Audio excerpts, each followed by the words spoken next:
Hello all, and welcome to our pre-event Q&A. Just a few hours, less than 24 hours before Protospiel Online April 2022 starts.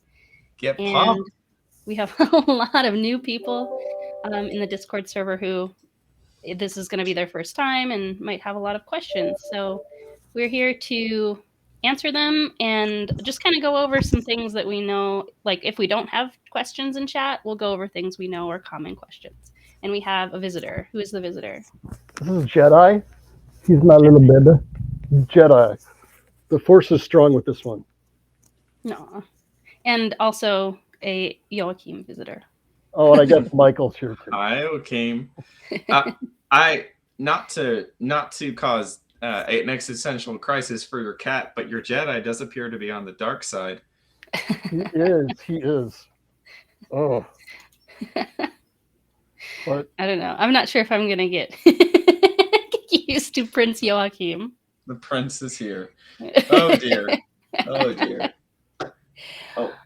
All right. Well, one of the biggest things that is very unique about Protospiel Online and the way that we run our playtesting event is that there's no schedule. There's no listed time that you pre-announce and then you show up for that time and other people are expected to show up for that time. That doesn't happen at all at Protospiel Online. Instead, we have a looking for a game voice channel, which is only open during the events. So it's just hidden from you when the event's not open. And then we move it into a place where you can see it. And there's always a moderator 24/7 and specifically looking for a game, LFG voice. We have another channel called Coffee Talk that is generally closed overnight, North America overnight times, but there's always somebody in looking for a game voice. And they'll be helping kind of shuttle people through that voice channel to post, for designers to post what they want to play and playtesters to sign up and say they want to play it. It's a little bit difficult to show like a real-time example of how this all works unless you're in our Discord server. And I feel like there are kind of privacy concerns with actually screen sharing our Discord server and showing you like the names of everybody that's in there if you're not in there yourself, like for public consumption.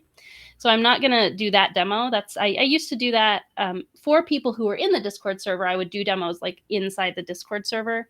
And one of these days, hopefully we'll be able to make a video that has things blurred out or somehow shows like the important part without the personal info, but we just don't have that for today. So we'll have to just kind of verbally describe it and answer questions that come up depending on that. So, and we also, like for anybody who's come before, we have something completely different as the way you're going to be sharing your prototypes.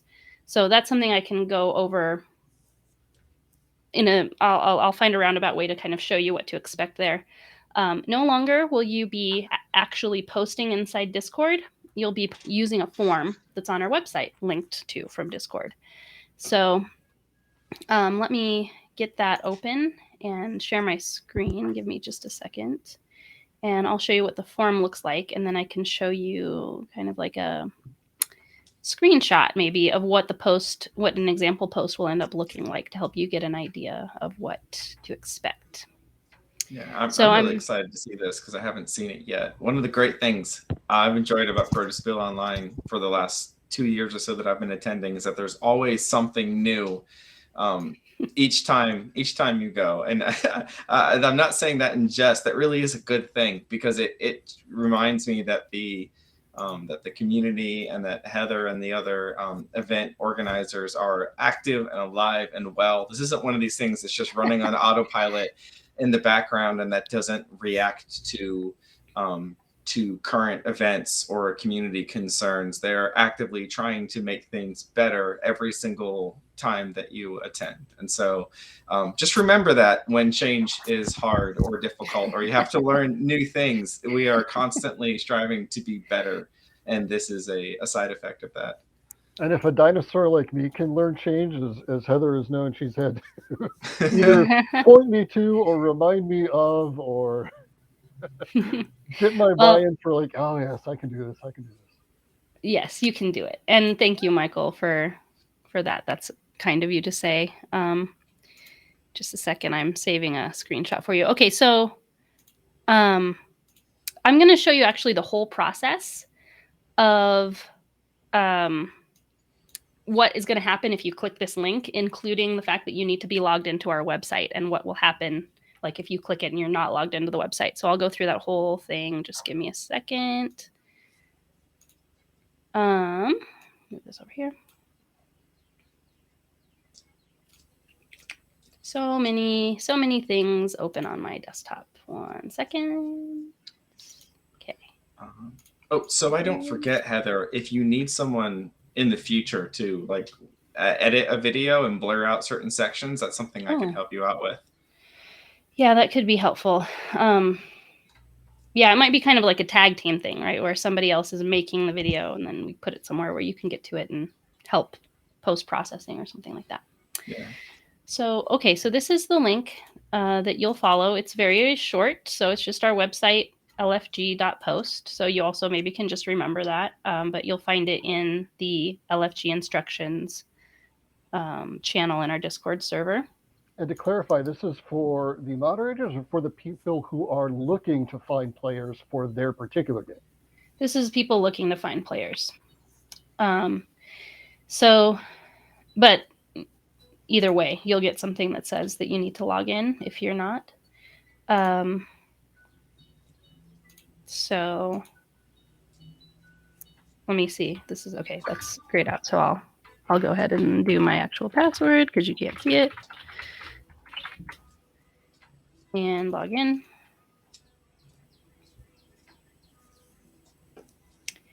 Okay. So there's a lot of different things. This page is telling you all the things that you might be wanting to do when you log in. And you can see there's a lot of different things that are restricted to people who have badge access on our website. But this is under the heading during Protospiel, and it's the big blue one because it's the most likely, it's the heavy activity that you'll be doing. So this LFG Players Wanted post. And now you'll see the form. Okay. There's a little bit of instructions here to remind you what is going to happen. These instructions are also mentioned in LFG instructions in the Discord server, but just a little reminder here of you need to be in the voice channel before you submit this. This is not something you just put up and wait for later to see. You need to be there, ready to talk to people and pitch about your game. So it's all done live and in person in the voice channel. And so then, correct me if I'm wrong, does that mean that every time you go in to look for a group, you would need to resubmit this form because you need to be in the channel at the time? Yep. Yes, yeah. And so it ends up turning into a real-time record of who asked for players and then who signed up and agreed to play. And yeah, one after the other. And if you post something and you decide to join somebody else's playtest instead of playing yours right now, the moderator will help you by just marking your post as having been canceled, which will tell people, okay, this person wanted to play test, but they, instead of doing that, they did something else. So they've been trying to get a play test. It kind of just has a record of everything that happened real time. So what you need to be looking at as you're thinking about what you want to play is just what's at the very bottom. The last 3 to 4 posts should be the only ones that are relevant at any given time when you're in LFG Voice, depending on how many people are in there at a time, right? Might even just be the very last one or the last 2. So this form is going to let you post things, reuse information that you've posted before.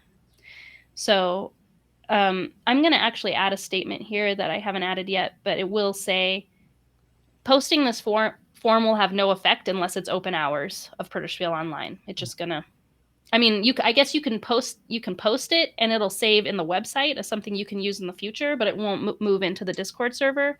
We're going to turn that on and off, whether the event is open or not. So just don't expect anything to happen right now until tomorrow, in this case at noon Eastern. Then we'll turn it on and things will actually start happening in the Discord server because you fill this form out. But is there a link here on this page, Heather, to the LFG audio or channel? There is to the text channel, which I don't think you can share links to voice channels, but to join a voice channel, if you're not familiar with Discord, you can be on one voice channel at a time. It's like being on the phone, but you're switching to different lines. And so you click on, it'll have anything that's a voice channel has a little speaker next to the name of the channel. You'll click that line, like the speaker name of channel, click that, and you're joining the call. If you click any other voice channel in the server, you're automatically hanging up from where you were before and joining the call where you're going. So you can hop around to different groups of people on voice. Yeah. So you'll want to, this looking for a game link would take you into the text channel that's listed very close in the list of channels to LFG voice. And then you need to click LFG voice right above it. Discord was pretty new to me a few years ago when I attended Protospiel Online for the first time. And the way that I imagine it to work, at least with all the voice channels for any first-time users, is you're walking down this hallway and there are rooms to your left and right, and inside of those rooms are people that are talking. No one's waiting for you. No one's, no meeting has a specific start time. Right. There's just people actively in conversation in these rooms. And when you click on one of those lines of text that says the name of the room on it, and it has a little audio speaker icon next to it that indicates it's a voice channel, you are just like appearing into that room, and you will just immediately be in the middle of a conversation. And you can join it muted or unmuted and engage as you want to, but you just get dropped into these little environments. It's very different than joining like a Zoom call or a Teams call, in that it doesn't have this start and stop time, and it's not nearly as formal. You're just suddenly there in the middle of, like Heather said, a conference call essentially. And in Protospiel Online, people will usually greet you because they're very friendly too as they see someone pop up. It's not uncomfortable. It's different from if this is your first time using Discord, it's different from many users' experiences with other online teleconferencing applications. I just kind of wanted to highlight what that feels like. But it's great in Protospiel Online because we have dedicated moderators in every room, except for active game rooms. And so they're looking for you, to receive you, to welcome you in, to help you out if you've got questions, if you've got technical questions. The event is structured around making it easy to use, even if you're unfamiliar with the technology. Yes. And also, like, unlike Zoom, it's not going to tell you, like, it's not going to give you a pop-up like, which camera do you want to use? Do you want to activate voice? Like, it just happens immediately, right? Yep. You come as you are into the room. And then I think we might not be able to see everything Joachim is saying here, but I'll read the end that I can see. So the Protospiel Discord is quite busy, as in a lot of rooms, channels, commands, especially when the event is live. But it's incredibly well organized, and there are super clear instructions everywhere. Mm-hmm. Really well done. Setting all that up. It must have been a lot of work. Yeah. Been a lot of work. Yeah. Yeah. Thank you, Joachim. That's been my experience as an attendee as well. And I'll add to that, for anyone that's been to any kind of in-person event in an unfamiliar building with lots of rooms and things, it can be kind of disorienting. But if you can make it into that first room, a well-organized event will have someone that will tell you where to go next. They'll guide you from place to place. And Protospiel Online works the same way. If you can make your way in to the Looking for Games post or the Coffee Talk room, just one of those two main channels, someone will guide you to the next place to go. You don't have to figure it out from there. There will be someone that says, okay, great, you want to play this room? I'll make sure it's got the right number of players. Here's your game. Go find this room and go to it. And someone will virtually hold your hand to that next location. So despite all of the options, you're not going to get lost if you can find the LFG voice chat or the Coffee Talk chat. Or yes, and if you've been to another online convention that used Discord, it's pretty likely, like all the ones that I went to in 2020 were like this, other than Protospiel Online. There was just a really long list of voice channels and text channels, and like they were kind of considered like the addresses of rooms where you were supposed to go and play at certain scheduled times. There's nothing.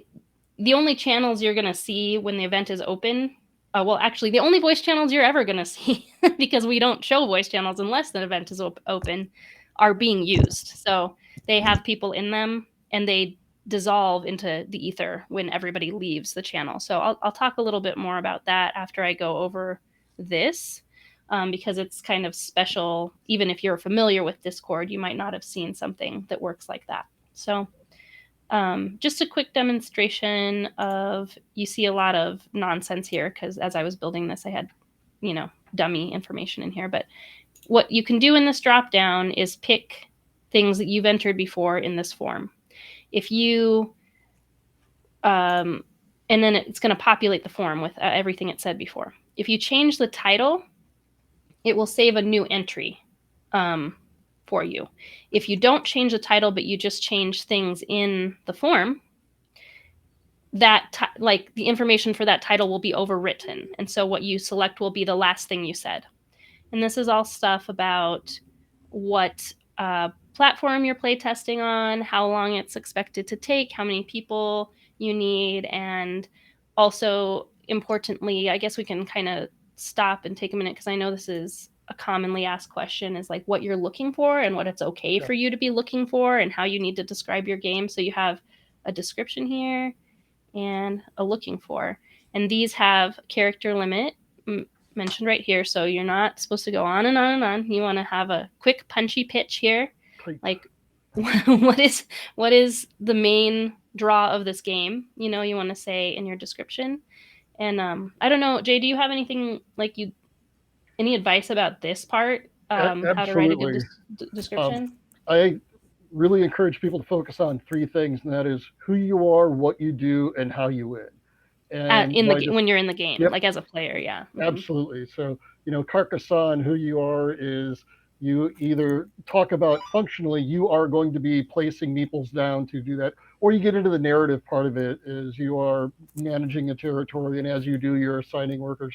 But something that will allow a prospective player to get enough information to go, oh, that sounds like something I want to be involved in. I like the theme, I like the mechanics. Overall, this sounds like an interesting thing. So that's who you are, what you do, and how you win. Okay, awesome. And then looking for, there's a really wide range on what you can say here, honestly. And that's part of what I think makes Protospiel pretty unique among playtesting conventions. I think this has kind of come to be the way it can be at times at Unpub, but Unpub is kind of presented as a game fair. And I think also Metatopia is presented as a game fair. So it's more like, I've gotten this prototype pretty far. I'm hoping publishers look at it, and the public looks at it and is excited about it, thinking of it as a game that's like going to be on the market. Whereas Protospiel is a lot more dialed into, I just threw this together last night. Does it even work? Is completely fine, and in fact really welcome, and people get excited about, ooh yeah, let's brainstorm this, and it'll those be are my favorite, not judged. Yeah. I actively seek out games that have not been tested yet. That's so much fun, and if that's the kind of game you're bringing, excellent. I will find you, I will play with you, but also structure your playtest around that. Like, people may not finish that game. They might get 25 minutes in, and then it might be time to sit down and talk about it and unpack it. So it can depend on the kind of playtesters you have and what you want as a designer. But I'd be open to flexibility with a new game. You don't necessarily need to see it run end to end, especially if it's an hour plus long. If it's a brand new game, there's a lot you can learn. Strongly encourage people that you do not have to play a game to completion to be able to get what you want out of it. If you think the gameplay would actually be an hour, but 30 minutes into it, you're already making some discoveries or want to make some decisions or discussions with people, you could say, hey, if people want to stick around and continue talking about that, I would love it. But for everybody else, thank you for participating. I really appreciate that. But I think we're going to do some brainstorming in here. That's been pretty common as well. Go ahead. On that note, part of this form is also listing about how long you hope to test the game, how long you expect your playtest to run through. And it's really important to give a a fair estimate of what that is. You won't know for sure, but be respectful of your playtester's time when providing that estimate. And if you say, I only want to play this for 45 minutes, then play test for around 45 minutes and then check in and say, hey, is this a good stopping point for everyone? Yeah. One of the few unpleasant experiences I had in a playtest was someone that said their game was 15 minutes to test, and we jumped in and we set up for half an hour, and then they said, okay, so this should take about 2 hours. And me and the other playtester both raised our hands and we said, we didn't sign up for that. I'd love to give you some feedback so far. Maybe we can take this half an hour in, but you want that expectation to match, because that's how people will choose their games. They might need to go make dinner in an hour. And if you said the game takes half an hour to play test, they'll structure their time around that. So be respectful with that time, and expect others to be respectful of yours as well. And that will go well for both you as a tester and as a designer. Along those lines, I'd really encourage you to set, if you're the one that is presenting the game, to set yourself a timer. And when that time expires, to let people know. And just be really straightforward with them. Everybody here is just so polite and nice that if you explain the situation or time comes up, usually there's a workaround. Some people are going to want to stay and talk. Like Michael said, some people have other stuff to do that they've got to get to. So, Yeah, it's something that I think is important for people to keep in mind, because I think it gives people anxiety when, like, what you're saying is very true, Michael, that you want to choose a true estimate. Do not totally lie to talk to, like, suck people in, right? When it's a big long game, say it's 15 minutes so that you don't have to explain that it's super long and then you're hoping you're gonna that's not okay. Yeah. Like that don't catfish playtesters. but like, you estimate how long it takes, and like maybe you've only played it in person and it ends up taking a lot longer online, or just I don't know, like you think your teach takes a certain amount of time and maybe a playtester interrupts you a lot, which I would encourage you to tell them not to do that and be assertive, but maybe, it just doesn't, or you have some kind of, things go wrong, whatever. Like the people at the table have something to do with how long it takes, and it can be difficult to estimate. So just do your best. Don't like panic about it needs to be exactly right, etc. Absolutely. And do not get like when you get to this point where your timer's up, don't like start apologizing and get all upset about it either. Like you don't have to feel bad about it, that you didn't know exactly how long it was going to take. Just be honest and be open to people needing to leave without taking it personally. Yeah. What I've done is, like Jay mentioned, I've watched the timer, set a time that matches up with what I told people to expect in my LFG post. And then when I hit that time, if the game's still going and I feel like there's still a lot more that could be gained from it, I just pause it and I approach my playtesters and I say, hey, we're out of the time that I offered you to. What would you guys like to do? Would you like to head into feedback, or do you want to see this to the end? Because and I've had people choose both options. Some people are very ready to go to feedback, not even because they don't like the game, but because they have a lot of ideas and they want to get them out and then go play another game. And other people are like, no way, I'm vested in this. I want to win. I want to keep playing. Don't you dare stop the game at this point. So let your playtesters choose, and that time that you preset is a good moment to check in and just see how everyone's feeling. Like Jay and Heather said, everyone's very flexible and forgiving, and I think you'll find that there's no pressure to it, but that's a good point to check in with your testers and just see how they're feeling and what they want to do next. It also politely gives them an out if this just isn't their type of game. And so I also just want to mention the bookends for your playtest. Make sure that you welcome them when they join you, and make sure that you thank them because they've committed time over the weekend for you. And that time is valuable. They paid to attend, they want to have fun, and they chose to spend that time with you. So make sure that you thank them afterward too. I would really encourage that. You're also then much more likely to get better feedback, make a friend, play again with them over the weekend. So just useful bits. Yeah, and I like what I've actually written here on the page for the guideline is like, once you've gotten about 50% over the whole amount of time that you said, because I ask you to estimate how much time to teach, test, and talk. And that talk time, this is the most important thing to give time to. This is the whole reason that you're coming to the event, is to hear what people say about your game and like learn and iterate from that. So do not wait until the total time has passed. Like in this example, 45 minutes has passed, and then go, oh, 45 minutes has passed. Do you even want to do feedback? No, that's not an option. Yes, you're going to spend time on feedback. Feedback matters the most. In this example, it would be 20 minutes because it's very short. But if it was like a really long thing or a longer game, I would recommend checking in before you even get to the total teach test time, so that people can say like, oh, let's have one more round or something like that. So it's not just this abrupt, like, we have to stop right now. Just the way games work, right? People might be like, well, I was mid-thought on a strategy or a question I was trying to ask myself. Don't like abruptly cut me off. Like, give me a chance, right? to finish what I was doing, maybe at least. And give people, do not rush people through the feedback period. Let them all talk. There are different, this is a little off topic from the post, the information about posting this and running things, but different people maybe have different ideas of the best way to receive feedback or moderate the feedback you're getting. And that can be a really long conversation.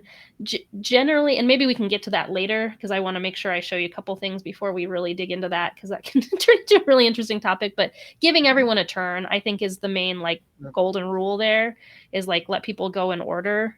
And maybe if somebody says they need to go soon because of dinner or whatever, let them go first, that kind of thing. Great advice.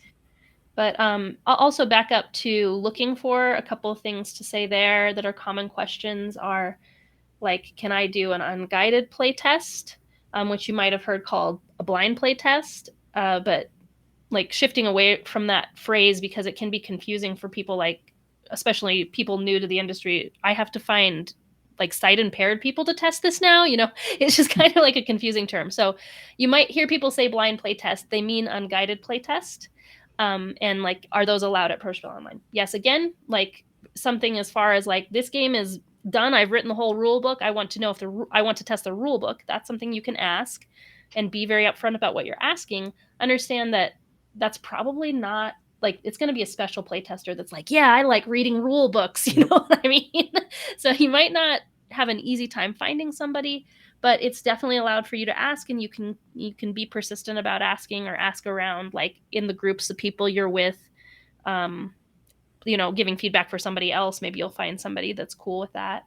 I had somebody ask today in the Discord, I'm not sure if they were asking about an unguided playtest or this other idea. The way they worded it, because they didn't mention testing the rule book, they just said, can I just put the game in front of them and see if they know how to play it? I read that as, just show them the pieces and see how they think they're supposed to work. Yep. And I would say, yes, that would be okay, as long as you're honest about that's what you want. The only thing that's not allowed is for you to put a game out and say, I don't want you to give me any feedback. I just want to observe how you do this. This is about giving people room to give you feedback and help you brainstorm. That's the ethos sort of this event. So it's not I just want to observe you and take data kind of play test. That wouldn't be very well received.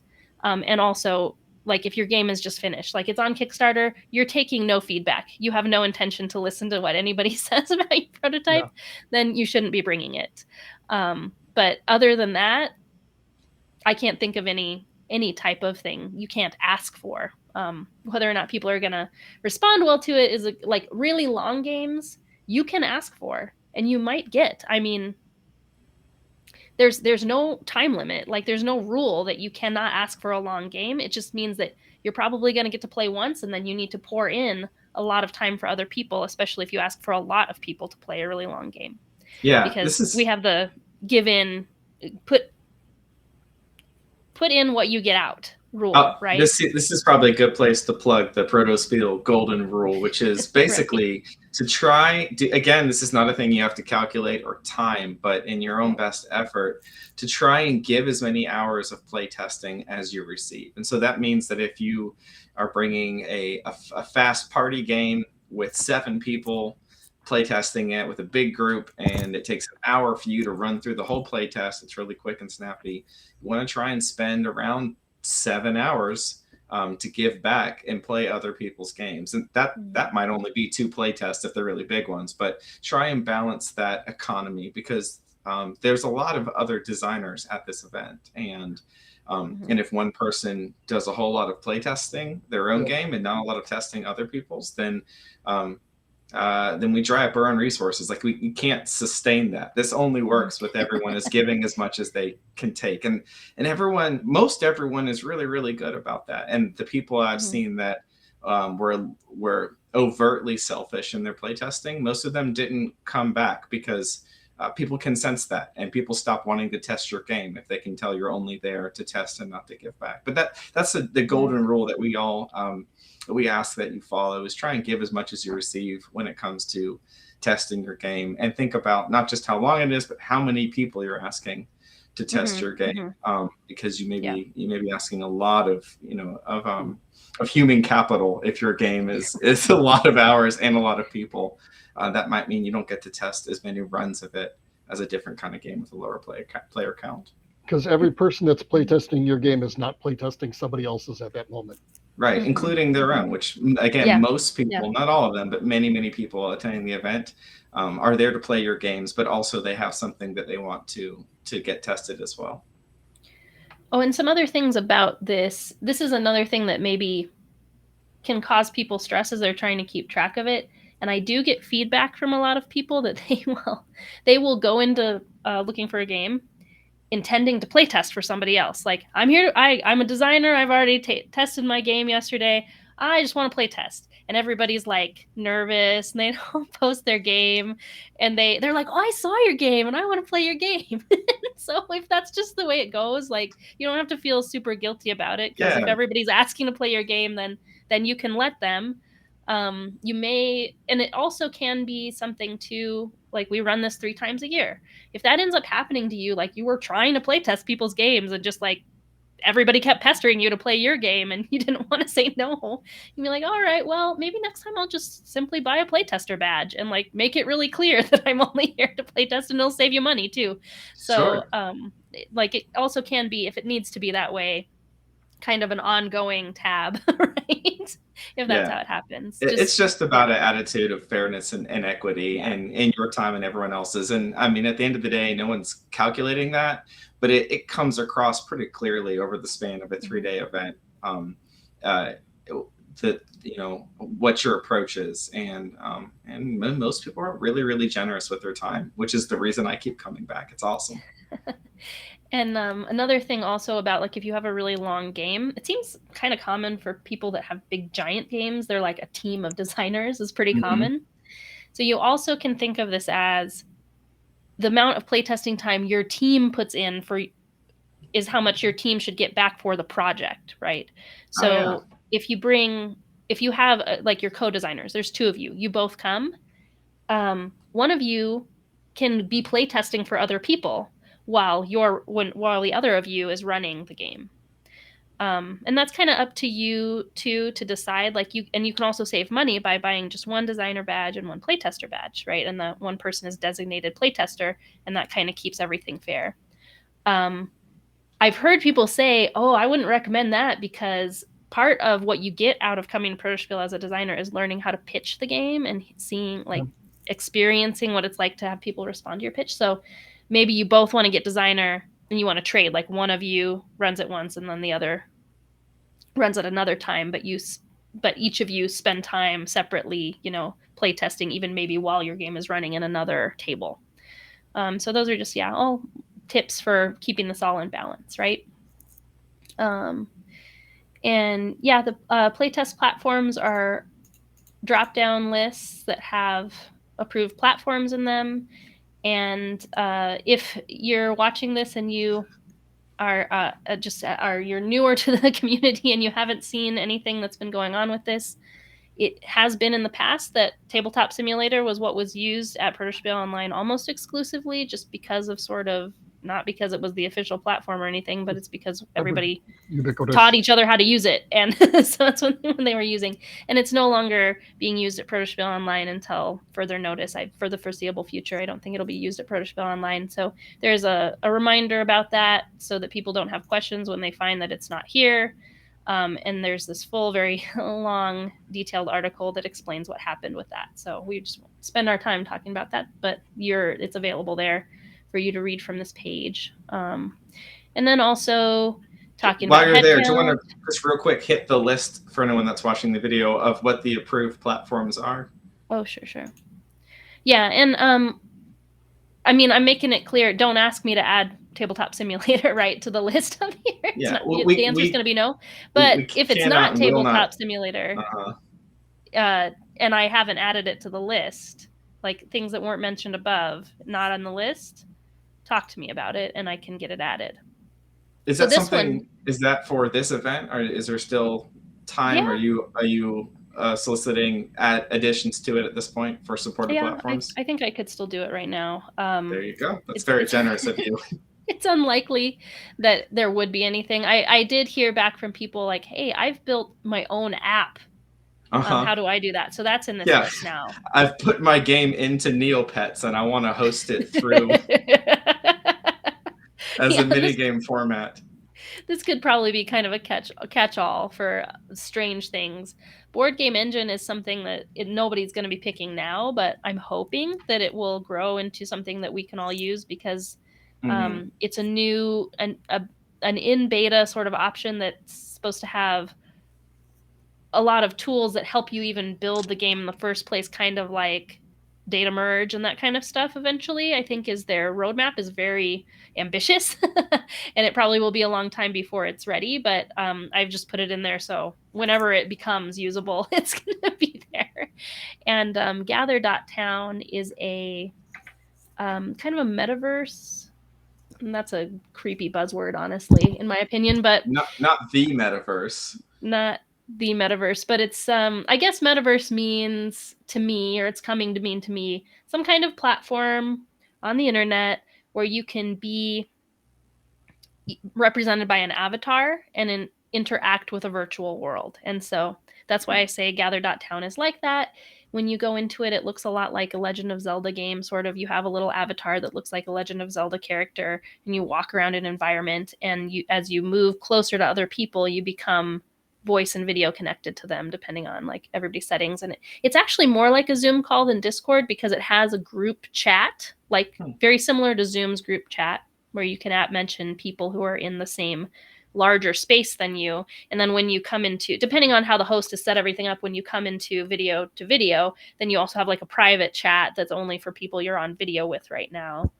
And just kind of, it has amazing possibilities. I went to Boston Fig virtual, hosted on that, and saw kind of how it worked. So personally, I am thinking about building an experience and playtesting it in Gathertown, not for April, maybe not even for August, but I know I might want to do it. So I put it in the list of possible things to tell people. And there actually are a few other options that are similar kind of thing to Gathertown that I suppose I could put in. One's called Bramble and one's called Topia. Bramble I've experienced too. Topia I've just heard people talk about, so I can't necessarily vouch for it. But those are kind of interesting, cutting edge, different kinds of game experiences you might want to build that are not even that's for, you don't want to play a tabletop game. You want to play like Werewolf or something that's like a con game. Experience, yeah. Sure. Yeah, social experiences. On that question, it's not listed here in the playtest platforms, but if someone just wants to play a game and there's no digital component, they just want to get people into a voice chat to host their game, maybe they hold up a card, is that still supported as well? That would be like Discord video chat. Yeah, awesome. Oh, is that a playtest option? Yeah, it's an option. Oh, it's cool. Right here. You're not seeing the drop down as you pull it down. Yeah. Oh, you don't see it? No. Oh, huh. Okay. Sorry. Maybe it's just not being hovered long enough. Nope, we don't see it. That's okay. People can go to the link and they can take a look at it themselves. But I think you covered audibly what the options are. Yeah, I guess I can just read them. they say Tabletop Playground, ScreenTop.gg, Tabletopia, PlayingCards.io, Discord video chat, custom website, Gather.town, and Board Game Engine. And yeah, and it explains above, like, if you want to say, I want to run this on Zoom, Google Meet, Skype, don't say that. Use Discord video, because it's natively, it's just going to be a lot simpler for everybody. Use Discord video chat. You can put in head counts from 1 to 9. And you'll say here too, this one maybe is like a slightly confusing moment for people, to help the moderator tell how many, like, whether or not the people who have volunteered for your game, whether or not there are enough of them, communicate whether or not you're open to helping, like, fill a seat or not. Or it's very rare, honestly, that designers straight up say, I'm planning to play. They usually don't want to play. But maybe they do, though. Maybe they're just in the mood for it. But that's an option that's not selected very often. But the designer, count the designer as a butt and a seat is what that is saying. If the designer selects that. Watch is saying the designer is not going to play. Like, it's not useful to the designer if they're playing. For example, like, we have somebody who tests a lot of puzzle games, like escape room games, and they're going to say watch, like they cannot play. Right. Or they maybe just, like, really just feel like they're at any game. They just feel like they're at a place where if they play, it's going to mess up the play test. They do not want to play. They feel strongly about that. Or they're also like, they know they're going to be eating or something like that. Whatever it is, they say watch if they're, like, not open to helping fill a seat. But play only if needed means, like, you know, like any designer, I would rather not play. I would rather have as many play testers as possible. But if it's really slim, I'm not getting a lot of interest, I feel like it would be okay for me to fill a seat, right? If it's the difference between getting a play test in and not, I'd rather sit in and play. Right. Yes. I had a play test once where the feedback from at least one play tester was they wished I had played, because they felt like they would have learned it faster and picked up on the game strategies quicker if the designer had been there, basically teaching them through actions. That has not been my experience. That's not been the playtest feedback from most playtesters, but there may be playtesters that actually want that. So if you put that only if needed option, you can ask, like, hey, do you guys have a preference if I play or not? If you're open to doing either, you can ask your playtesters if they have a preference whether or not you play, because apparently some might actually rather see the designer there. And I have had some games the designer played along in, like, bigger games, like a what is the term? Not a bidding game, but a I can't think of the name of it. Games like Hearts and Spades. Trick taking. Trick taking games. And having the designers, one of the trick taking game players, actually did help everyone pick up on the game really, really quick. So sometimes that can be really helpful for your playtesters. Just sit in the seat. Yeah.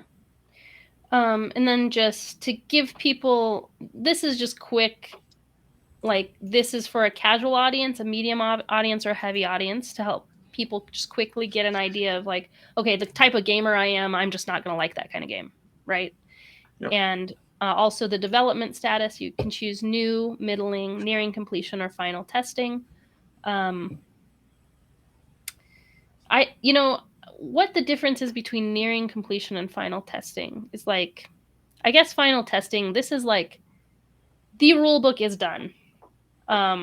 It's maybe on Kickstarter right now, or, like, yeah, it's very close to finish. Like, you should expect it to feel like a pretty similar to a published game. You're not looking for brand new ideas to, like, completely change the shape of the game. But if you find a bug or an imbalance or you break it, I need to know, because I still have time to change it. That kind of thing, right? Yeah. And, like, nearing completion would be, I'm not changing big things. I pretty much know what I want it to be, but it's still rough, right? Maybe the rule book isn't done. Or they're looking for balanced things, like, hey, you can win in a couple ways. Does this way seem a little bit more powerful than that? What seems balanced? If you're a newer designer like me, you will choose nearing completion for 2 years in a row, and it will never, ever actually near completion. It'll just feel like it is.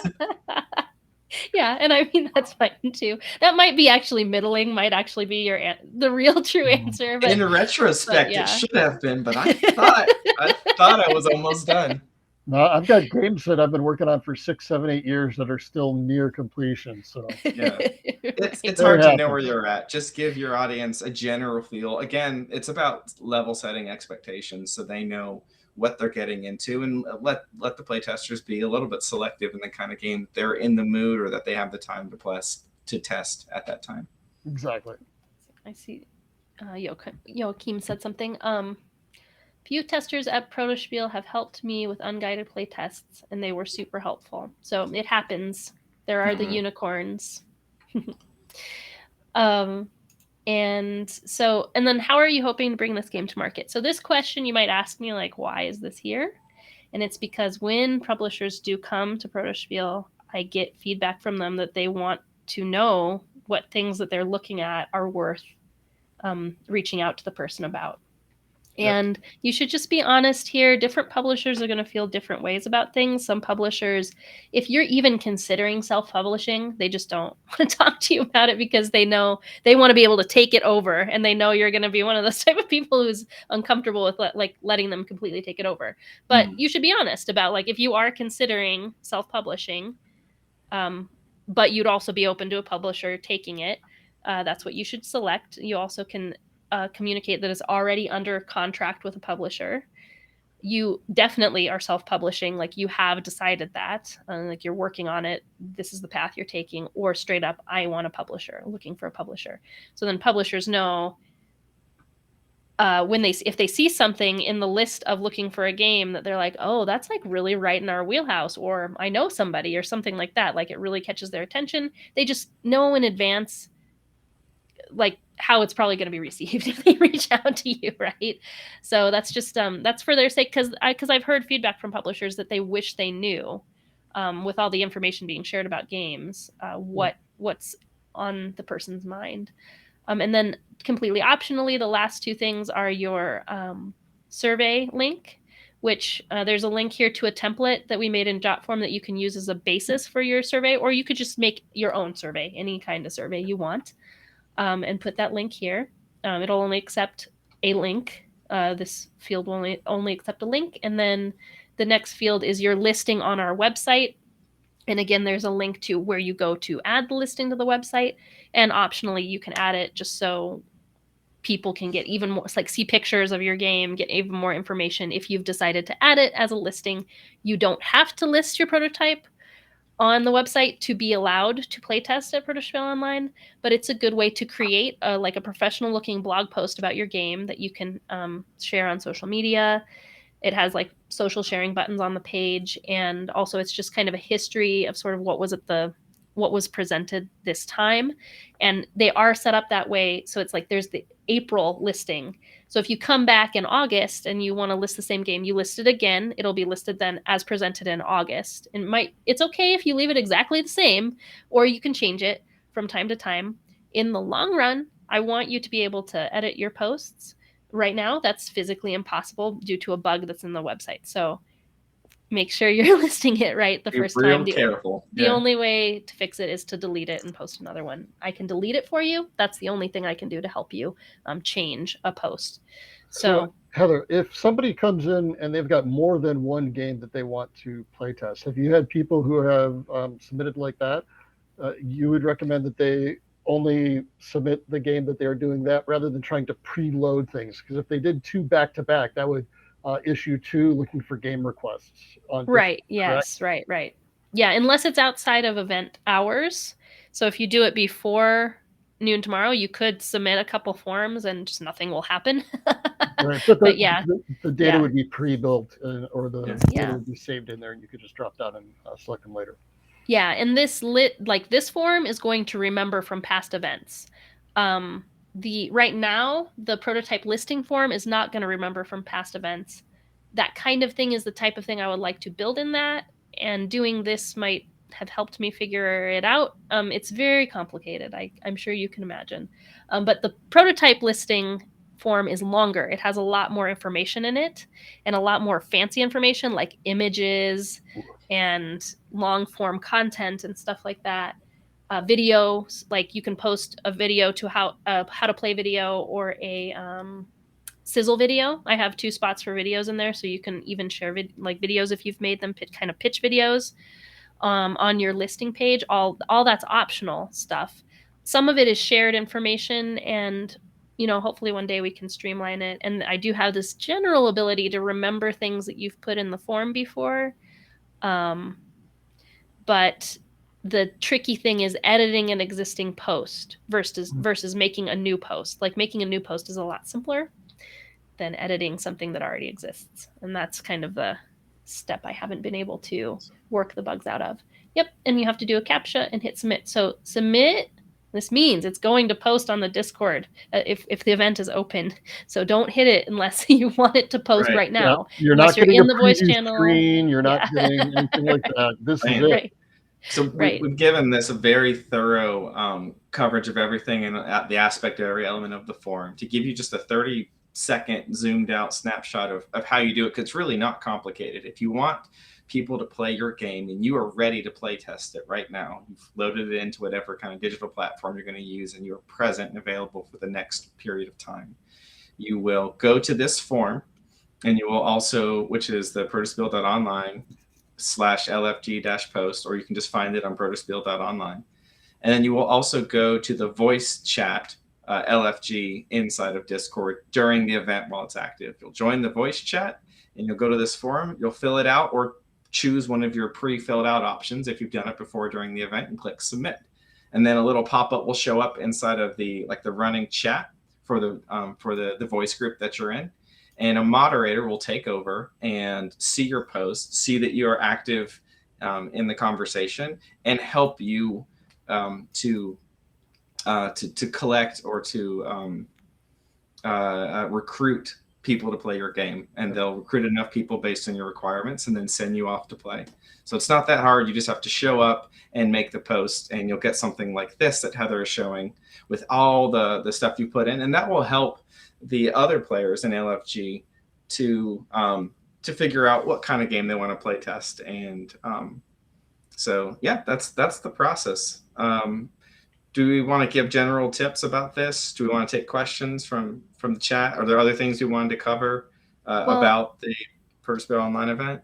Yeah, I mean, about this post that happens now, we've talked extensively about if you're the designer, kind of what you're doing and what you're thinking. But now, if you're the playtester, well, if you're there to volunteer to play test right now, if you've gone into LFG Voice because you want to play test somebody else's game, you'll see a post like this, and you see this card at the bottom with emojis and labels of what they mean. And they're also labeled with who uses that emoji now. So this is familiar but revamped. If you've come to Protospiel Online before, it's labeled a little bit more clearly. And also we've kind of shifted the responsibilities around a little bit. Some things that used to be labeled designer are now labeled moderator, because in actuality, it was always the moderator who ended up helping with them. So now we're just going to make it official. The moderator does these things. So the only one, as the designer, the only thing you might want to do after you have posted your game and you come over to LF looking for a game text channel is react to your post with the unicorn emoji. And you see it has a 1- first test of weekend. That's because this is a server-specific custom emoji, and the name of it starts with a 1. So if you want to search the list of emojis, type 1. I have been having the experience I need to do 1_ to get it to show up rather than just 1 for some reason. I don't know if it'll stay that way. And then there's also a list if you're in Discord. Like when you hover over a post in Discord, up in the top right corner of the post, there'll be a little smiley face. You click on that to get the list of reactions. And depending on the order that you have sorted servers in your Discord account, if they have custom emojis, they will be listed in that order. So if you want to, during the event, make Protospiel Online, like drag it to the top of your list of servers so that those emojis will be at the top of the list of your optional emojis, you can make that easier for yourself, or you can search for it with the 1, 2, 3, 4, 5. That's why they're labeled with numbers, to make them easier to find. So this is like There is also just a generic emoji that is a unicorn, and people will understand what you mean. But we've made these custom ones to make it so they're grouped together and like faster and easier to find. So it's not a huge deal if you use just the generic unicorn. People will understand. But getting used to kind of ours just have this special blue dot behind them to show them as a set of meaningful emojis in our server. So you might, if it's the first time you've tested this game, then you can put the unicorn on to say, please help me, I haven't gotten to test yet, right? And I've said up to 3 different titles you can do that for. Just in case you have a bunch of little games, maybe just don't go too crazy. Back to that golden rule thing. Okay, so only if it's the first one. Most of the time you don't need to add. If you're a designer, you've done everything when you have submitted your form. But then playtesters can either, if they're ready right now, like this is the game they want to play next, they can add the ready to join thumbs up. If they're just like, this looks cool, but I don't have time for it right now, or I'm already signed up for another game and waiting for it to start, you can put the love it symbol on there. Sometimes they'll do that too if they had played it earlier in the weekend and they really enjoyed it and they want to encourage other people to try that out. Yeah. They might That's what I've seen as well. And then the moderator emojis are for like helping communicate the status of this active playtest to everybody else. So when they see like, okay, you've asked for, in this example with Jonathan, you've asked for 2 players, there are 2 thumbs, there's no more room, the moderator will add the full emoji to the post. So people know, don't bother reading this, don't bother volunteering for it, it's full. Yep. And or like let's say Jonathan puts this up, but somebody else puts up another thing that Jonathan's really been wanting to play and says, oh, actually, like, hey everybody, I'd rather wait to play this until later because I want to play game B, right? Then the moderator will add canceled to let everybody know this one didn't even go through at this time. And then finished is a little bit more complicated and tricky for the moderators, so we're testing whether or not it's easy for you all to do this. But the idea of finished is like, hey, if it has finished, then it's not even happening below in the voice channels. You can't even go peek in on it. But if it doesn't have finished and you're like, oh, that's interesting, and there's no playtest that I can join right now, but that game looks interesting and it doesn't have finished on it, that means I should be able to find it down in the tables and like hop in and just watch and observe and listen to the feedback and stuff. So the moderator they generally are watching all the tables to see if people are likely about done and like give people the answer to, do you think more playtesters are coming? Like, well, yes, that game has been running for an hour and a half. They're probably about to disband soonish. And so like the ones of them that want to keep playing will probably pop back up here soonish, right? So you're watching, as moderators, you're watching that anyway. But now the idea is when you see, like, look back up the list a little bit, and when you see a table has disappeared, add finish to it so people know that I shouldn't bother to look for it in the things that are actively being played. So any other questions about this all before I hide it and go to just talking about other things? And while that's going up there, I mean, for the playtesters, the moderator is going to point out when a new game gets posted to, as playtesters might be entering and leaving the channel over time. So the moderators are there to help make sure that you're able to get this table together as well. Yeah. They'll encourage you to pitch it, ask you questions about it if you're struggling to pitch it, that kind of thing. Try to get you out of your shell. So, all right, so that's everything about that. I'm going to turn off the screen share so you can see us. If there, I know like Michael probably is on his lunch break, so we'll probably have to head out. But I can hang on a little bit longer today, but also think any questions you guys get, you could field in my absence, no problem. Yeah, I can stay a little longer too if we have questions, but once questions stop coming in, I think I've said the main parts of what I expect everybody will have questions about, other than just all the stuff about how to use Tabletop Playground, how to use ScreenTop. And in that case, I will recommend that you go to our YouTube channel. Here, let me grab a link to it. Sure. And while you're grabbing that, Dino has a question here in the chat. And if anyone else has a question as well and you want to throw it up, we can take those questions now. So this is a good place to do that. Is there a list of participating publishers posted anywhere? So is that information available on the website, Heather? Sorry, one sec. And while she's doing what she's working on, I do believe, at least in past events, if you are already a member of the, if you already have a badge, either as an attendee, a moderator, an organizer, a designer, whatever, you can see the other people that are attending in Discord, and that includes the publishers as well. And so you can go to the right side of the Discord page. Again, Prince Joaquim, the links don't work. If you're just a regular person, perhaps you're not a prince at all, since you can't put links in the chat. Your royalty is no good here. But if you're inside of Discord, you can see on the right a list of publishers that are attending, and even if they're actively online, I think. Is there another place to see that if you're thinking about attending, perhaps, and haven't decided yet? Nope, that's just not something we do. So that's where you find it. If you're there and you want to know who's a publisher, you can see it on the right. Yep. Yeah, if you're already in the Discord server. That was something that we kind of did at the beginning, but honestly, this is not about pitching to publishers, and I don't really want to give the impression that it is. So when publishers come, like I want them to feel like they can comfortably playtest without pressure. So we're lucky to have them because of their perspective, understanding product, like the market and how to make a product. But I don't want them to feel like they are signing up and agreeing to take a bunch of pitches, because that's not what we have.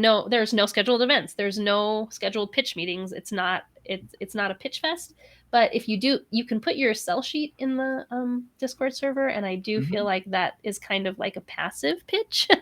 And there are publishers who have attended in the past who may be looking, like they are welcome to look at it. They can see it forever if they've come in the past, whether or not they're active, and they won't be labeled as publishers unless they're active, though. So they just be there might be people who are publishers who are on our server. They're labeled as alumni. You won't even necessarily know they're a publisher, but they'd be able to see if they choose to open our server and look at it. They'd be able to see your sell sheets as you're posting them. Yeah, and then that's true. The attendee directory,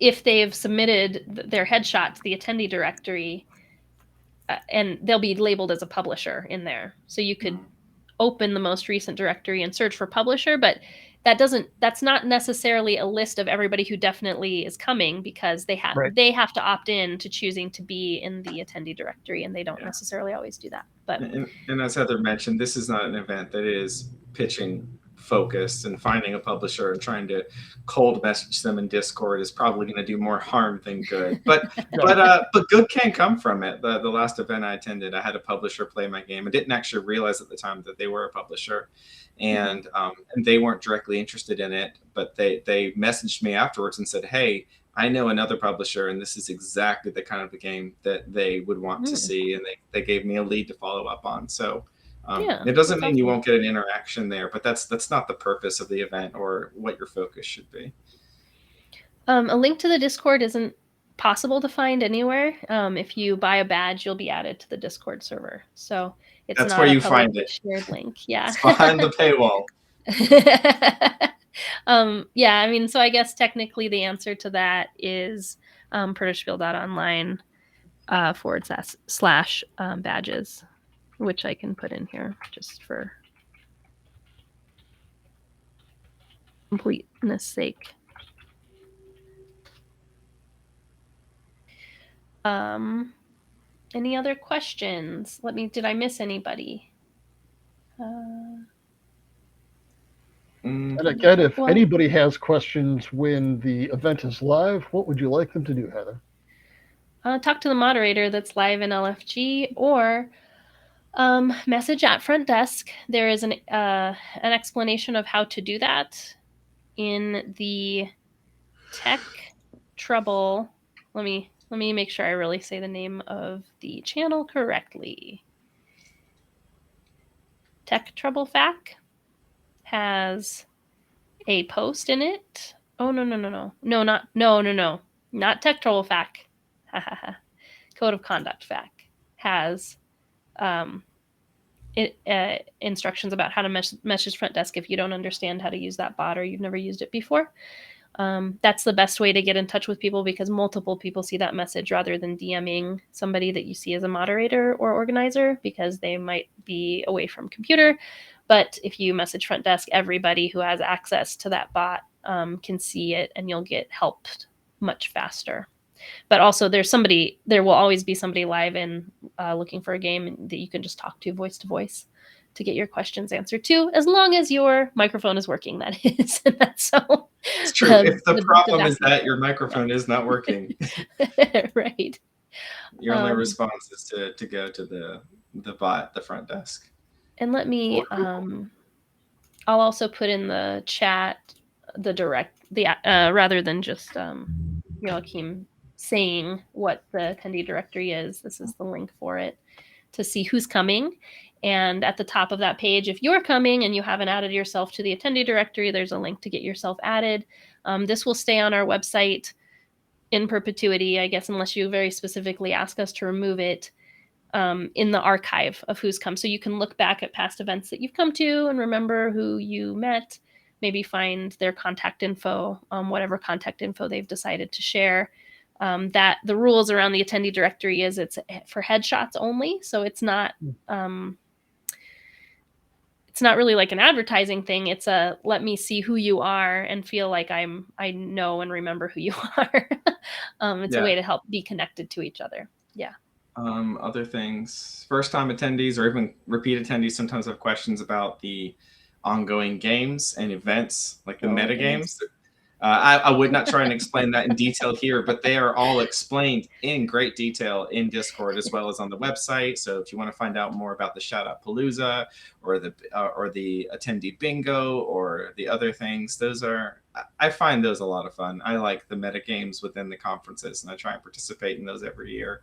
Thanks. Those are my play tests that I'm running for the whole event. Those are if you want to play test one of Heather's games, because people message her every year saying, I want to play test the game of the designer of the event. Go play Protospiel Bingo, play Shout Out Palooza. Those are Heather's games, and she's worked hard on them, and that's how you play test her games. Yeah, and specifically the channels to look at are giveaways for all, like, kind of the overarching details of what all the metagames are. Look there. And then Shout Out a Palooza, how to shout out is the instructions for that. And bingo is the instructions for bingo. And secret identities is the channel for secret identities. And partners, scavenger hunt is only explained in the giveaway section. But it's something that there's a little scavenger hunt inside the partners channel. So the people who are working with us and have marketing messages to share with you, there's little emojis hidden in their posts. So to encourage you to open that up, that is the partner scavenger hunt. Yeah, and that's all. So yeah, there's only 4 metagames. And growing. They never die. There's just more. I think I'm done. Hey, none of us, the rest of us designers, keep making games. There's no reason you shouldn't too. They feed into each other. They make each other work. Yeah. Shout Out a Palooza and the Secret Identity game are pretty intertwined. They're kind of the same game, but not really. So, yeah. And Shout Out a Palooza is also really linked to the fact that you now have a private team, which in past, like the first time that we had the team private area, it was like only for during the event. But I'm pretty sure going forward, this is going to be something you can have fun with before the event too. Mm-hmm. And I have turned it on already today. So if you are watching this and you haven't like looked in the Discord recently, your join my team activity is available now. So you can go follow the instructions to do what you need to do inside Discord to automatically join your team. You'll get put in your team, which will be either hearts, diamonds, clubs or spades, so there's 4 teams, and you'll find out who your teammates are, and you can talk privately in there with each other. And conspire. Yeah, about whatever you want to conspire about. I don't know. Shout out to Palooza is the game you're playing together. That you're competing together on. Yeah. Joaquim has a question in chat. Can we buy the Protospiel shirts, or are they only for giveaways? Oh yeah, you can buy them. I have a hard time, like I show them as a possible add-on at the time you're checking out, but I think people are just really like, you know, on the road to buying that badge, and they probably just don't even notice it. But yes, there is. You can go to protospiel.online, and under that attend drop down where you would buy a badge, there's a whole section titled merch, and you can buy the shirts there. You can buy the Protospiel stickers there, different various sizes. A little bit higher. Oh, my camera's over here. Run camera. Yeah. For your guitar case, or the back of your MacBook, or your Nalgene water bottle. And there's even this mystery snail mail gift, which that's what you're playing for in Shout Out to Palooza. Which is also what you're playing for. Have those been sent out already?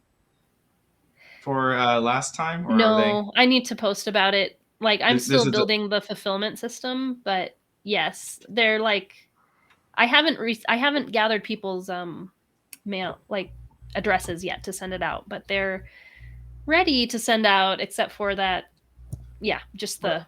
What are you doing all day, Heather? Yeah, I'm just I'm just super lazy. Yeah, just never up to anything.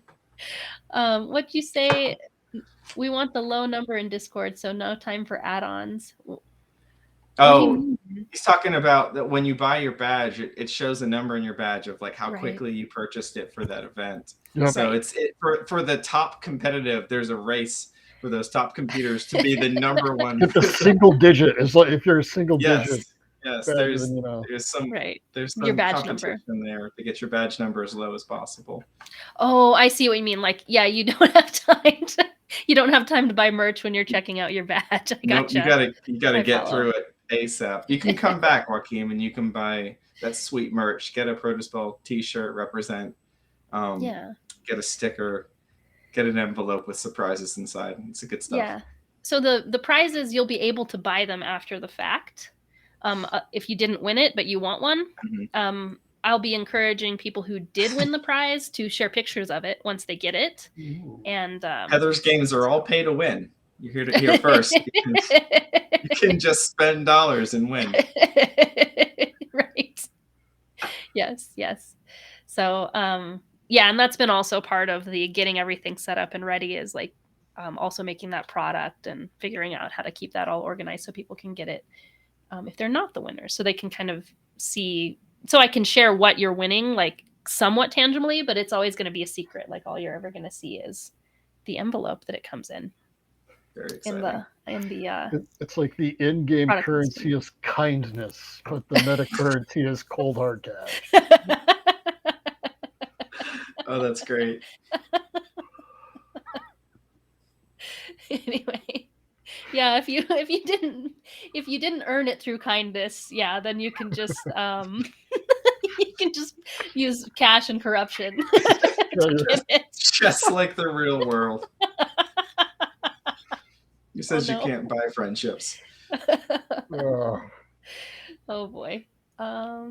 Anything else that seems like a big question we should answer before? Oh, I linked our YouTube above in chat. If you have questions about how to build things in ScreenTop and in TTP, it's kind of late notice, but we have playlists for both of those things. And in our and let me encourage you. Streams, we've played something on ScreenTop and we've played something on TTP that you can kind of watch, like at least the beginning of those, to see what it was like to get in the game if you want to just get a little bit of an idea before you actually come. And it's not too late. If you're finding out, if you've been out of the loop and you have a game and you've got all the images and it's designed in Tabletop Simulator already, and you want to bring it, and it's not too late to port that over. Several of these platforms, especially for things that are just card games or flat components and no 3D elements, they're really not that hard to build in. I took a deck building game with some extra components and I put it in Tabletop I put it in screentop.gg, knowing nothing about the platform, in I think less than 3 hours, because you already have all the game elements. You've got your images, everything that you use to put it in to Tabletop Simulator. You can port it over into to another application, and I would say less time than you think, especially with all the resources that are out there. Don't worry if it doesn't have all the snap points. Don't worry if it doesn't have all of the quality of life features that you've spent time building in other platforms. Everyone's going to be very very forgiving as people are using and testing out new platforms for the first time. Just get it playable, and everyone is very happy to work with you on that. Don't let that be a discouragement. You can totally do it. Yeah, and one really specific video that if you do have something built in TTS and it's not too terribly complicated, that importer tool from TTS to TTP, we have a video that explains how to use it. That's just a really quick, like carefully organized, not a live stream that you have to kind of sift through, but it's just going to give you the answer to how it works. I linked that video in the chat. So it can really speed up your time. It's not like completely done for you, but it brings in all the assets and then you can arrange them on the table. So it could save you quite a bit of time in setting up if you're going to Tabletop Playground. And we do recommend you have Tabletop Playground installed and ready to use, even if it's not the one that you want to build with, because other people will. It's like Tabletop Simulator in that you have to have bought the game one time to build or play, right? Whereas ScreenTop is free to build and play, but it's not 3D, and it is scary and intimidating to build in when people first open it. But that's also why we have some instructions on our YouTube about kind of demystifying it. There's a little bit of coding, or it's very simple coding, but it's coding, and so it can be intimidating. It's not bad. You can do it. Zach JP has a question. If I'm using playingcards.io, should I copy or make a new room for each playtest, or can I reuse the same room for the weekend? Have either of you guys used playingcards.io recently? I have not. Do you know the answer to that question? You should make a new room, I think. So this one is this one's on our radar, and we actually have somebody that has been studying up on this a lot, and we'd like to do a live stream on this. We just have not been able to get it in before the April event. So I think will be coming pretty soon. A lot of more details on how to use playingcards.io, but it has some gotchas that make it like we do really want to be careful and explain how to use it, and not just kind of off the cuff try to tell you. I know that it's like that. Yeah, I think you probably want to make a copy of the room, and the details of the gotchas around that I can't speak to. But if you're able to make a copy, which I think initially it wasn't even a thing, but that was something they've recently added, or during this pandemic time, it became something you could do. So it could be possible for playtest or like people developing games to do that. Like you probably want to make a copy so you can delete it, I think, and then people don't have access to your work in process game, right? So that's best I can answer it without. This is not the one that I've dug into the most, but it's allowable. It will be. There are some people who are choosing to use it this weekend. I have seen that in their prototype listings, so it will be. There will be opportunities to see it in action, I think, this weekend for all of us, even though we haven't been able to put out training information about it yet. Right. Great. Any other questions from chat? Thank you guys for your questions. We're happy to answer. Let's see you say it. It's good to know. Yeah, sounds like you helped so Zach you can delete it. JP out. Yeah. Very good, very good. Yeah, I think I would recommend deleting it when it's a prototype. Personally, it would make me uncomfortable to give people something that they could open and play when I wasn't around, unless I gave them permission. And that's also the case with Tabletop Playground. Like once you let people subscribe, they can go to it when you're not there. So it's encouraged to delete, to unsubscribe, unless it's something you're going to be playtesting frequently, Also for your sake as the playtester, because TTP takes up space on your hard drive. Like the things that you subscribe to are on your hard drive. So if you just do that willy-nilly and you never unsubscribe, you might get a little bit bloated. The computer gets heavier. Yeah. So as the playtester, you want to do that anyway. And as the designer, you probably want to encourage people to do that.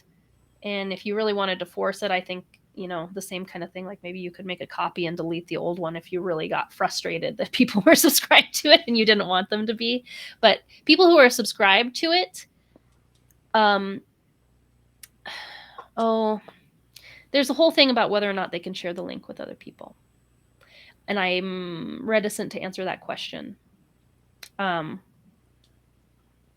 Hello, Roger Dodger Games. No worries. If you want to, you can rewatch the whole video of the stream to catch up on what you've missed. But if you have any questions, now's the time to drop them, because I think we're getting ready to close out. Right. Yeah, and this will be on Twitch. For the next 24 hours, it'll only be on Twitch, but you can rewatch it on Twitch, and it'll be up on YouTube Saturday morning. And as always, whenever you have questions during the event, you can talk to the moderator in the room that you're in, or get in touch and ask questions to the button in your upper right corner of your Discord. Right. Zach JP asks, how does it work with ScreenTop.gg? I believe that PCIO allows guest players to export their games, which I'd also like to avoid. Zach, I've used ScreenTop.gg a good bit. I have not seen an export option, although I'm not 100% certain with games that you make public. But I also know that you can take the game you're designing and you can make it not public. You can share a game room with players and let them join that instance of the game. But the actual game itself, which can also be shared, can be set to different privacy settings. And so not understanding it fully myself, my plan for the games I'm testing in ScreenTop.gg is to set those games as private. Only people that I invite can join them. And then just to send out invitations to my playtesters by giving them a URL for the playtest. So that it feels like they've got a pretty good security system set up in just like the privacy of your content. You may have to be a subscriber of ScreenTop.gg to use that feature, but for now, ScreenTop.gg subscriptions are free because they're still working on a payment model for the premium version. So even if it is paywalled, it's paywalled at $0. So at this point in time, you can get in there and test it out. Yeah. Well, in TTP also you can list it as private, and that's kind of what I'm talking about when like only subscribers can see it. They can continue to see it as long as they're continued to be subscribed, and you have to subscribe to be able to play it. It's not like a temporary link with TTP. Yeah, that's where it gets just a little confusing. Also, and this is a general rule of thumb, but I found a lot of designers, myself included, when you're new to designing, there's this fear that there are people out there trying to steal your game, to steal your assets, to steal your idea. That doesn't happen. It just doesn't. It's incredibly uncommon. It's like voter fraud. It's vastly over exaggerated. It's because it's the court of public opinion is very strong in our community. People will know that they did it, so they won't get away with it. People are very public about what they're working on, and they will come to your defense if someone steals something. So that fear is very valid. You're working very hard on something you care about. I'm not saying you shouldn't go to measures to protect it, but don't let it keep you up at night. It's not a thing that people are looking to try and do, and you've got a lot of defenders and advocates. Every playtester that playtests your game at this event is another person that understands that you own this and you made this and this is your idea. And so that's some of the best defense for your own private property that you could have, is just letting people see your game and connecting it and associating it with you. Oh, and then there's also the level of like most people who are looking at it, they have their own ideas. Like ideas are cheap. Ideas are actually cheap. Making the game work is tough. Takes forever, right? Yep. And so they've probably got their own things that they're attached to executing on. Yeah. If you're going to steal a game, you're probably going to steal a very successful published game that has sold millions of copies and just rip the ideas straight from that. Looking at you, happy Flappy Bird, and like that's way more common. Is people rip off ideas from super successful games and IPs, and they try and do it in a way where they can legally get away with it. No one wants your prototype. It's not as good as you think it is, and no one wants Michael's prototype. That's right. They definitely don't. They might want Jay's prototypes. Jay has some. He's got evidence to back up his designer promise, but no one's trying to steal anything that I'm making. All right. Anything else that you wanted to point out, Heather, to make sure that people were aware of before they dive into the fun and exciting weekend that lies ahead of them? Hundreds of Scrabble clones. Yes. Or words with friends, or the nearest hot thing. I think this is. Oh, I guess the other thing to mention is like that coffee talk is a thing and what it is. Yes. There are set topics. We talk about our favorite coffee for 4 hours. Oh, it's called. I'll tell you, it's called Coffee Talk because in-person Protospiels often have coffee tables. So that's in kind of an homage to in-person Protospiel. We have Coffee Talk, and there will be set topics. Not announced quite yet in the Discord for April, but very soon coming. There's a channel called Coffee Topic Schedule that says kind of what the focus topic is for each of the 4-hour shifts that the moderators will be covering.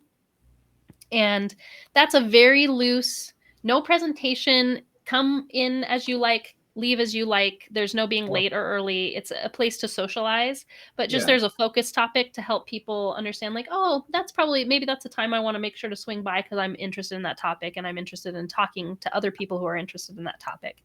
But it's very casual and the moderator will like let you go off on rabbit trails. But if somebody new comes into the channel, they'll definitely invite them to revisit that topic. Yeah. If you need to decompress between playtests or you only have a little sliver of time in between the last playtest that wrapped up and food or picking up your kid or anything else like that, Coffee Talk is a perfect time to just socialize with the other awesome people who are attending the event.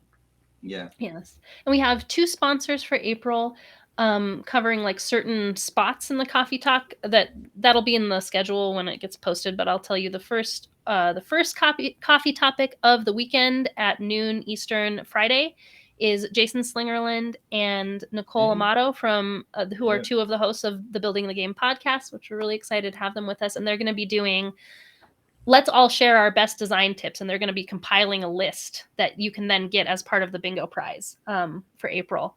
So both their tips and everybody who comes and visits them can pile on tips for this like group resource they're going to be building together. So that'll be really fun. And Jamie is another one of the hosts and also one of our moderators. So Jamie will be their moderator. So there'll be actually 3 of the hosts of Building the Game for that one. So that's an exciting one to open. And then another really exciting one is the lead developer for Tabletop Playground will be with us on Sunday.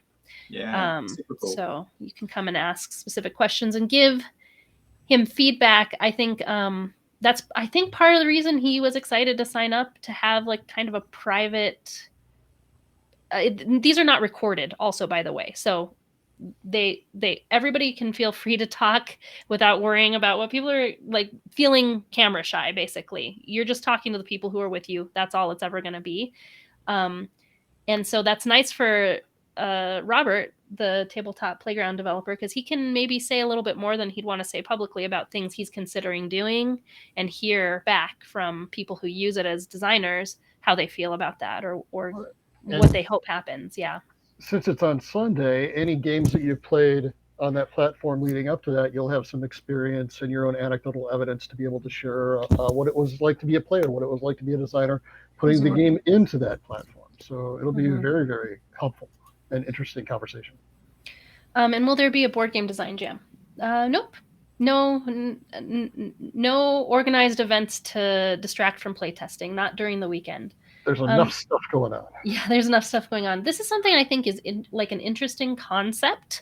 I don't think I will ever run it over the weekend, but it's something I'm interested in our community doing together, maybe between events. But it is quite a thing to organize. And if it happens, it'll be because probably we have people join the team who can help with it. I don't think we have the capacity with the current staff. I hesitate to use that word staff, but the current team members, because we're all just contractors, kind of, right? No employees of Protospiel Online, but at some point, Michael and I have to work on our Las Vegas themed slot machine action point based Frankenstein monster creation game.